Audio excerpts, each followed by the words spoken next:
Welcome back, everyone. Today we are continuing our spring cleaning series in the kitchen by going over how to clean your oven. So we start by pulling our oven out from the walls. You can see I've already done here. And then going back and vacuuming behind the oven because there's a lot of stuff that sneaks under there that you don't realize. We also, after we vacuum, we'll take a Swiffer back there and then kind of mop up just to make sure we get any of those spills, anything growing back there. We will also wash the wall behind the stove and as well as the sides of the cabinets, just because a lot of stuff spills back there and you don't want anything growing or weird smells coming from there that you didn't realize. Once we do that, we will also be washing the oven while we have it pulled out. So you can see here I'm washing the sides, and you can use either a vinegar and water solution, that's 3 parts water, 1 part vinegar, or if you have a little bit more stuck on grease and stuff, you can use a degreaser. Just be sure to have well ventilated area if you are using harsher chemicals.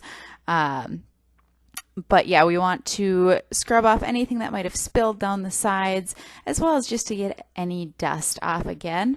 So you'll do both of the sides as well as wash down the back while you have it pulled out.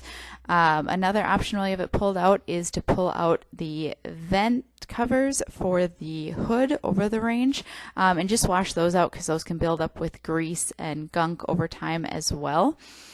And once we've done that, we will push our stove back in and continue cleaning. And we will do that by then we'll wipe down the top of the stove. You can see we have a glass top stove, so we're going to use a glass cleaner. However, if you have a gas stove or just coils, you can go ahead and use that vinegar mix or the degreaser again just to get it nice and clean.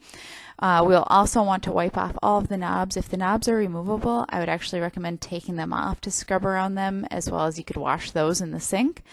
If they're not, I would definitely use some kind of disinfectant just because you touch those a lot and you might not think of disinfecting those regularly. So you could do this. Again, you could use some sort of bleach solution or whatever disinfectant you would like to use, but I would do all of the knobs as well as the oven handle. And after you do that, we can continue in the inside of the oven. So there's a few options for the inside. If you have a clean setting on your oven, you can go ahead and run that per your manufacturer's instructions. We chose not to do that because it gets so hot that it just seemed kind of worrying to have that running for a long time at that heat next to everything in the house.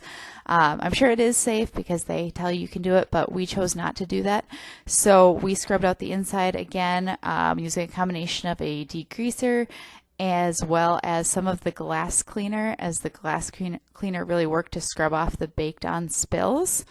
And